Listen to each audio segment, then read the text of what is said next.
Alright, what's going on everybody? Cartoon Chris with Guttamind Animation, and today we got a very special guest, Mr. Byron Elliott, illustrator extraordinaire. Byron, why don't you go ahead and introduce yourself? I'm Byron, illustrator extraordinaire. No, yeah, just keep it simple. There we go. I don't know. How do you want me to introduce myself? Just give a little bit about your background. By the way, and just to go into some of it, Byron's a good friend of mine, guys. We went to college together. Most of my buddies are art people, you know, whether they're illustrators, you know, gamers, you know, creating the games anyway, you know, shit like that, man. I just hang with a bunch of, you know, art peeps. That's it. Yeah, Byron is amazing. What you guys are watching, right? Yeah. You're gonna take this. You're gonna take this. You're amazing. You can do it. No, Byron is an amazing illustrator, and this is his work right here that we're watching. But yeah, Byron, just go into you know some of what you've done. You know, I see this as rolling out the red carpet, letting you pop your collar and brag on your credentials. You know what you've been up to, man, since college, man. Yikes. Well, I've had the privilege of getting to illustrate for a card game called Incredibrawl. It's in stores, and that was a pretty big deal. Nice. Here recently, I did the illustration and art direction and some game design for a mobile game called Space Chicken. It's in the Android store and in the Apple App Store right now. If you guys want to check it out, it's free. And I think it's fun, and I think it looks pretty cool. We work really hard on it, and we just want people to check it out and play on it. But I mean, it's primarily, I focus mainly on character-based illustration type stuff.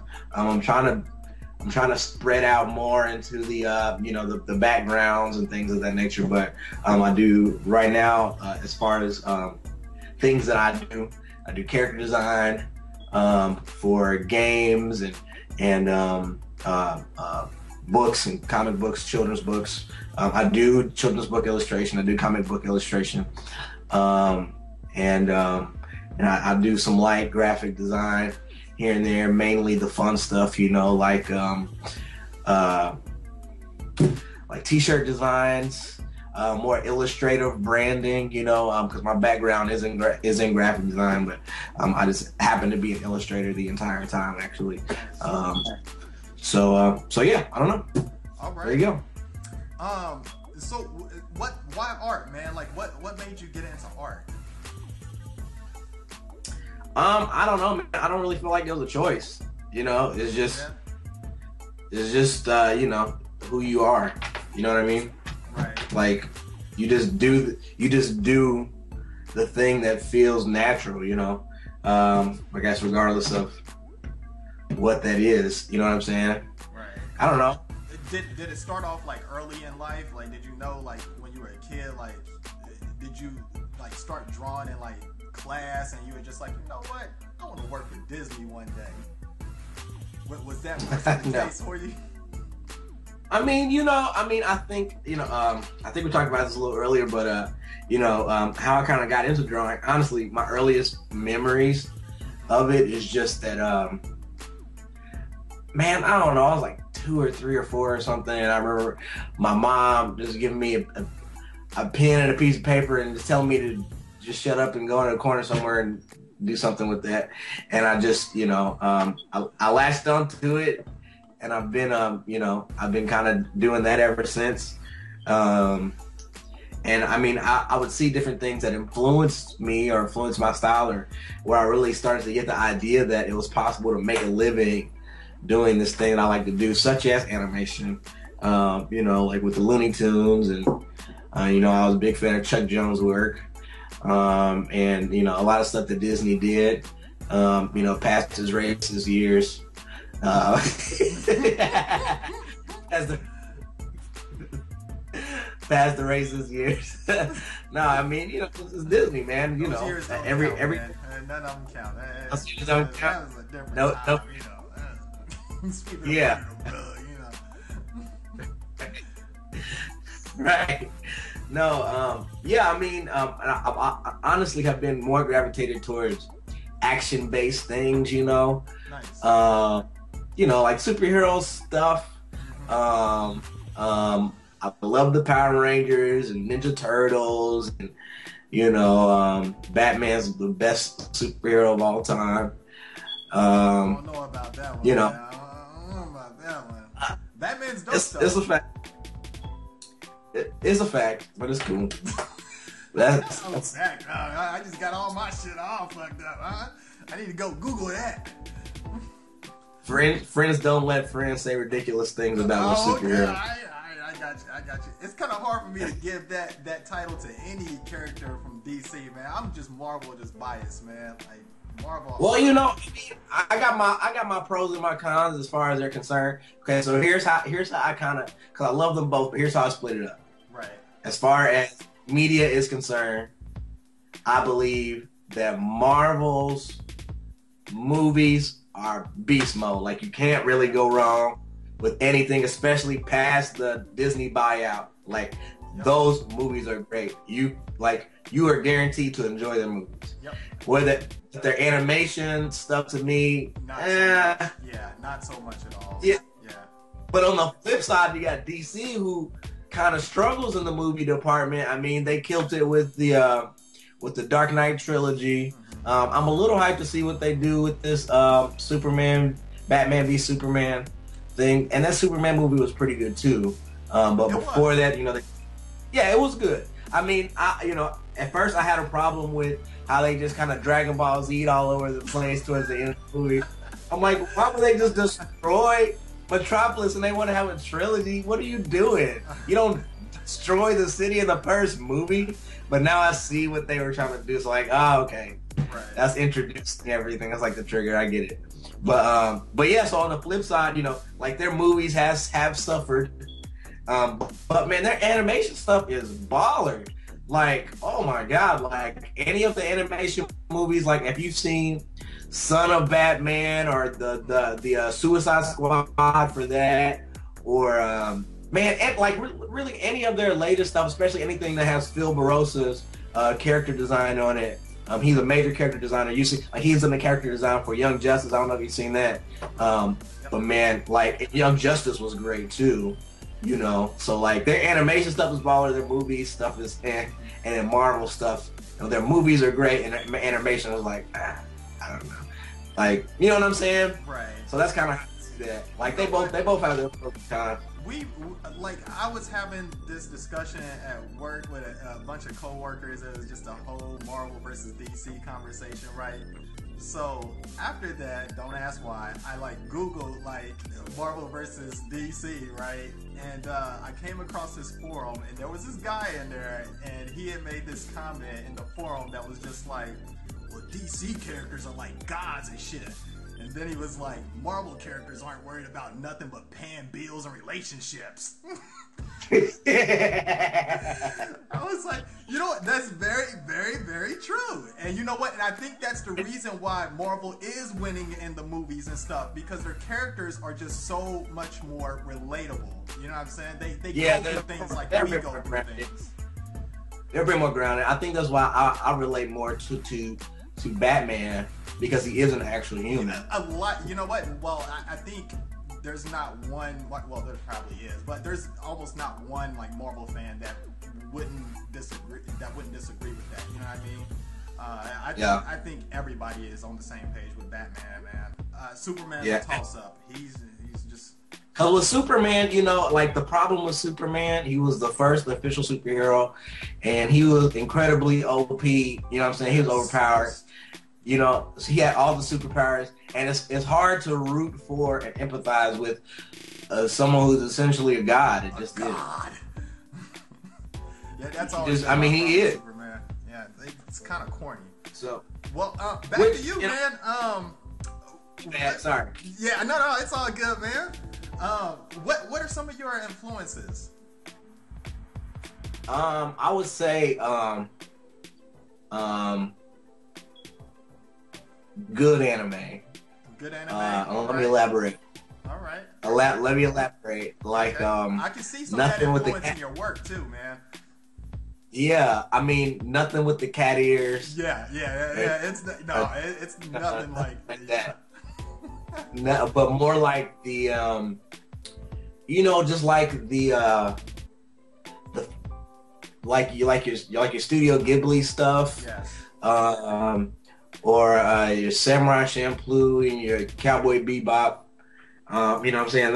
That kind of stuff, you know, where they play a lot, they play around a lot with perspective and correct human anatomy.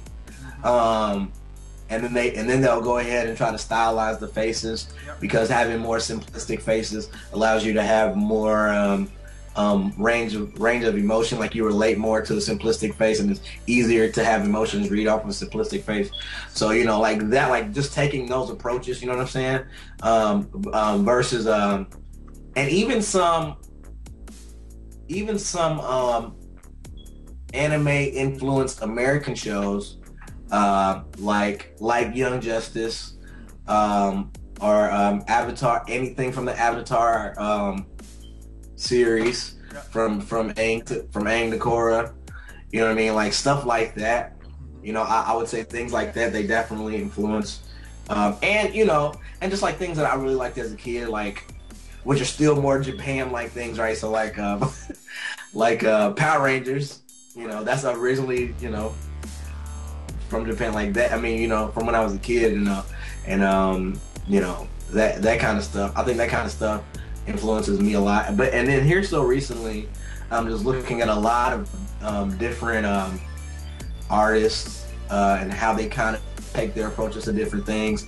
And speaking of like anime influence show, like the Boondocks, like LaShawn Thomas, he's a huge influence on my work. So is the guy who works with him. His name is oh man, he does comic book work, and he worked on Black Dynamite. His name is Ron Wimberly, and he's a genius. He's a genius. He did this book called Prince of Cats. I highly recommend it. It's great. And I want to throw this out here. I know we did it in another video, but for anybody who doesn't know, everybody always thinks like Aaron McGruder is like the face of the animation. Like Aaron McGruder, he was great, you know, when he was doing the Boondocks in like print and stuff. But as far as that animation goes, LaShawn Thomas is the man. He has his touch like all over that. Yeah. Yep. So. Yeah, I mean, God's just don't fantastic. understand like what goes on behind the scenes and stuff, you know, and it's sad that, you know, a lot of talent gets shadowed, you know, by the front men, you know what I mean? Yeah, it happens, but I think with them it's just like I gotta eat, so you know, let me lose. Absolutely, as is always the case. Yep. What? You know what okay, let me ask you this, man. What are your top 5 cartoons, man? Top 5 ever. If you were to be put on the island, you could only have these 5 cartoons, you know, all seasons of them, but these 5 cartoons, man, do it. That's rough. Man, 3. Like top 3. As in like series? Are we talking like an animation series? Or are we talking about like animated movies or movies in general? Or are we sticking like give me specifics? Movies and series. You can mix it up. Movies and series, and is it purely animated? Yep, purely animated. Okay. I would say give me Princess Mononoke from Studio Ghibli. Okay. Now this is in no particular order. Okay. This is just All the right. 5 that. All right. Fair enough. Princess Mononoke from Studio Ghibli. Cowboy Bebop. I love Cowboy Bebop. Yep. I really do. And the Cowboy Bebop movie was pretty dope too, but it'd be a tie between those two. I don't know. The movie and the show, because the movie was great. Okay. Let's see. Yikes, man. Young Justice is really good. I have to throw Young Justice in there. No Family Guy for you, no Boondocks, no Simpsons, none of that. Nope, all trash, huh? What? We gotta get rid. That's getting ready to be the headline to this video, Byron. Like Byron Elliott says, Boondocks is trash. One of those gotcha questions. I love Boondocks. You know what? I love Boondocks, but the thing about satire is that, you know, like a lot of it highlights things that like current events. Yes. So the longer time goes on, the freshness wears off, and it's not. You know what I'm saying? Yep. And if you don't understand what's going on, like, you know, like for instance, like the Booty Warrior episode or R. Kelly episode. Yes. You know what I'm saying? As time goes on, people are going to be like, what? You know what I mean? Yep. I mean, they kind of give you some kind of preference towards the beginning, but still is like, you know. So that's the thing about satire. You know, I kind of stray away from stuff like that. And like, as far as like longevity is concerned. So, okay. So we got Young Justice, Princess Mononoke, Cowboy Bebop, Samurai Champloo. Ooh, okay. Samurai Champloo is so good. All right. And my fifth one, third season of Legend of Korra. Gotcha. All right. That's fair. Okay. All right. So did you like that? I specifically bought the third season of my favorite season of Legend of Korra. Just because, man, I love the bad guys in that one. Have you seen Legend of Korra? Have I seen it? Have you seen Legend of Korra? No. Nope. None of the Avatar. Are you saying? I'm sorry. What are you doing? I'm sorry, man. Yeah. Like I don't. Okay, so all right, so I don't get into much of the anime stuff, man. Okay, so I'm an '80s baby, right? It's like not technically anime. Well, it technically no, but it's kind of up that alley, man. It's in that stream. I mean, hell, it's in your top 5 with all kind of anime stuff. You know, so but okay, so I'm an '80s baby, man. Like when I got on the anime bandwagon is like with cartoons like Akira, 8 Man After. Like you'd have to be a real nerd to know what that is. Berserk, Vampire Hunter D. The Dirty Pair, Lupin. Like this is when they first started like flooding into the U.S. and I caught that wave. You know what I mean? And there was an old channel that used to come on, right? And I don't know if you remember it, or you know, I don't know how long you've lived here. If you've been here all your life, I don't know if if it was like before your time or whatever. Like if you were too young to catch it or what, man? Because I'm older than a motherfucker. So, but anyway, there was this channel that played like it was called what is it called? Japanimation, something like that. That's what it was called, Japanimation, the block of animation that ran like late at night. And man, just seeing like Go-Go 13. I don't know if you ever like watched that before. No, okay. Go-Go 13. Oh. Man, there was. All right, this down. There was this, there was a point, man, where this guy, it was about a hitman, right? And this bad guy, like he had killed this girl, man, and he was doing some not so good things to her, and then threw her body in the ocean. And I was just like, I was a teen at the time, and I was like, what is this? You know, because it was cartoons. That was like, you know, I was like, wow, like what the hell is going on? Let me tell you why I loved that particular, like I love anime for that reason, is because they take something that was considered to be just for children, yes, and then they flip the genre on its head. You know what I'm saying? It's like, no, you can have more complex stories being told with animation. It doesn't just have to be a kiddie thing. You know what I'm saying? Like, that's what I love about that. You know what I mean? Or even like the newer wave of comics and stuff like that is like, it's not just for superheroes anymore. You know what I mean? Like it's not just for that kind of stuff anymore. Like you can do any type of story you want as long as it's visually interesting and if the story flows. You can do whatever you want. And you know what? It doesn't have to be just spandex. From me, you know what? From me coming from that era and then like seeing it in the late 90s like start to flood in and change from, it went from that shit to like, and there was even a old animation called Barefoot Gen. I don't know if you've known about that, but anyway, it covered like the bombing of Hiroshima, and it was just some real like gruesome, devastating things about like this boy and what he went through during that time, and just seeing people dying around him. It was just really just like crazy, right? And so coming from that to watching like things like Dragon Ball Z be the height of Toonami, and then Yu Yu Hakusho, and it just seemed like, and Yu-Gi-Oh, it just seemed like the anime just got really polished and corny, and I'm like, dog, this isn't what I know. Like, what's going on here? Yeah. But sadly, that's what took off. You know what I'm saying? And I wasn't with it. The only thing that ushered in that was new during that time that I was really fucking with was Death Note. That kind of brought me back to Death Note is good. Yes, it brought me back to those times. I was like, yeah, this is the shit. This is what I know. You know what I'm saying? Now, man, like, oh man, Gurren Lagann is good too. I'm sorry, so like the shows that I picked that are specifically anime, like Cowboy Bebop. Yeah, now that's a good one too.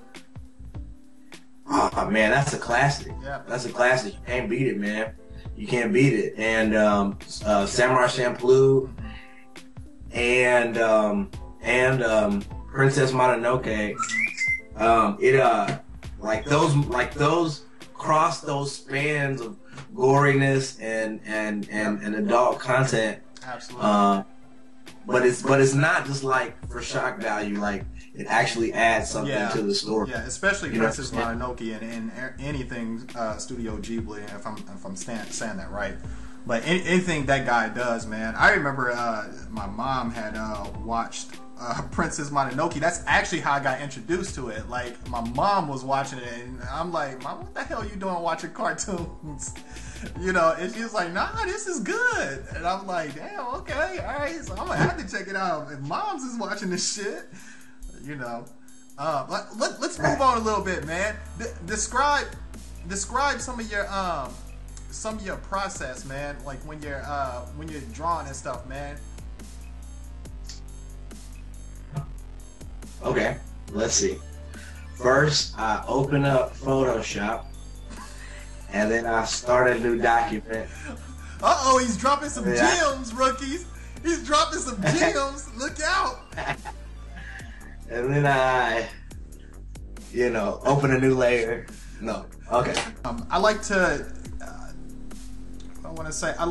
stress to rookies and stuff that it's good to have really loose lines, like when you're first starting out, to create a foundation first, and not to just go all in, just raw, and just and start just drawing drawing like the face and stuff. You definitely want some really light lines or whatever to start out, man. Yeah. So go ahead and describe your process. Yeah, man, I really try to put a lot of energy into the initial illustration. Usually I will do really loose sketching. Man, I try to get the composition together. Sometimes I play around with different compositions, different perspectives, different like foreshortening and different angles and so on and so forth. Just really trying to figure out what my illustration as a whole will look like, and really solidify that the energy that's happening, that thing. And then I go in and I do tight sketches of that. But let me say this real quick. The illustration portion is so important. It is the most important part, because a lot of people, they rush right through, or they just might like what I call Xeroxing, where you start at the head and you put all the detail in as you go down. Like, nah, man, that's not and anything that you do past that, if your illustration doesn't work, It's going to show in your inks. It's going to show in your flats. It's going to show in any fancy coloring that you do. At the end of the day, that gloss that you put on there, you know, it's just going to highlight all the mistakes that you made. Like one of my teachers, Jacob Dobson, he said, you just put lipstick on a pig, man. So, you know, make sure that you know, your drawing's not a pig. But yeah, so, you know, I do my loose sketching, and I do my tight sketches to get all the detail in there, you know. And after that, I'll put a layer over that, and I do my inks. You know, my thicks and my thins usually. It doesn't really show in the illustration that's probably playing right now. I did that a little quicker than I usually would have. But yeah, so my inks, and then my flats, and then my shading. You know, figure out because you need a light source or a couple of light sources. Don't just go in there all willy nilly with weird shadows that don't make sense. You gotta have a light source. Man, the light source is is the thing that's going to make your piece seem the most convincing. Lighting is like super important because that's what creates mass and weight and dimension to your piece. So you really want to pay attention to that area. And then you know, some gradient stuff to kind of help the lighting seem a bit more, have a bit more depth to it. Yep. And then I usually put some kind of texture on it because, you know, a lot of my technique is very flat, and adding texture helps to give it a bit more life. You know what I'm saying? You know, just some techniques to kind of make it feel a bit more like traditional illustration. You know what I'm saying? Right. Because you just respond a little bit more to something that feels a bit more natural. You know what I mean? Yep. So I feel like adding textures definitely does that. Yeah, and that's a really important part. And I wasn't adding textures, and I didn't know the value of that until you know, shout out Steve Ray, bro. You know, until Steven had showed me, you know, if you add some textures on it, then, you know, it kind of gives it a little bit of life. You know what I mean? And what it did as well was it made the gradients look like better, man, just so much more better. I'm like, whoa, you know, that's a whole nother world, man. Yeah. And another thing, one thing I want to drop for some of the you know, amateur artists that, you know, if you are watching this channel, another thing that good old Jacob Dobson, you know, one of our art masters from college there, man. Another thing that he had always stressed is that nothing is precious. Like, your work is not precious. So when you go to create something, like, and if it doesn't look right, just change it, man. Like, it's not precious, you know. Just, you can, you know, get rid of the whole thing and start all over, man. Like, nothing should be precious. I understand that you might have worked really hard on that hand, but it's not driving with the piece overall. Yes. Get rid of it and start all over. Yep, start all over, man. And the beauty of working in Photoshop, you know, if you have a tablet or, you know, or what have you, is you can always duplicate that layer that you're working on, and, you know, like, copy that layer and then make it change another layer. And if that's not working, you can still go back to the old one how it was. You know what I mean? Like, that's just some, you know, some little pro tips there. Don't, you know, I use a lot of layers. And with every step, I layer on top of layer on top of layer, from my loose sketches to my tight sketches, inks, flats, all the way up, because you know, and that's one of the things I stole from the graphic design world, honestly, because it just kind of teaches you to work non-destructively. You know what I mean? Right. So, like, if you need it, so like, say you're working for a client and you needed to make a change really quick. If everything's already baked in on one layer, you might be doing that piece all over again. Yes. You know what I'm saying? Absolutely. You know, or spending a lot of time. All right, guys. So we're gonna go ahead and wrap this up. Byron, do you have any links or anything, or any shout outs that you you know, of your work, or where can people find you, or just go ahead and drop them bombs, man? As of right now, as far as published work is concerned, I have a really fun card game It's kind of oriented more towards children, and it's called Incredibrawl. It's INCREDIBRAWL. It's a card game. You can order it, and it's pretty cheap. Your kids will love it. Also, Space Chicken is a mobile game with the Apple's iTunes Store and Google Play. If you just type in Space Chicken, it should be the first thing that comes up. It's free to download. It's fun. Like you're sitting making a doo-doo. You can play it real quick. It's really fun. All right. So where can they find you at, Byron? Oh, my website, ByronElliott.net. It's like the hub of my curated portfolio, and a bunch of other stuff I'm on, like Instagram and Twitter and Facebook. And my website is ByronElliott.net. What I'm going to do is I'm going to drop some links down in the description below to where you can find Byron. His Twitter will be down there. His Instagram, which is popping, that should be down there. And then his website address should be down there. Any closing words? Work hard, do great work, don't compare yourself to others, and only try to surpass yourself. Yes, sir. And then what I want to leave you guys off with, I got an animation coming. This Nicki and Meek Mill cartoon that I've been talking about. It's gonna happen, y'all. All the voices is recorded, and the rigs are done. Like, it's happening, guys. Like, I'm working on it right now. It should be out within like a few weeks. Okay, I don't want to give no strict deadline or anything, and I might even like run some promo for it before it actually drops. But yeah, I got that, and then I got some other tunes coming. But yeah, guys, be looking out for that. And here's Byron's final work here. Bam!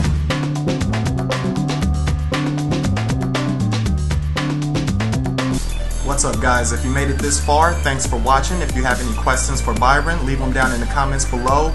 Meek and Nicki coming soon, baby.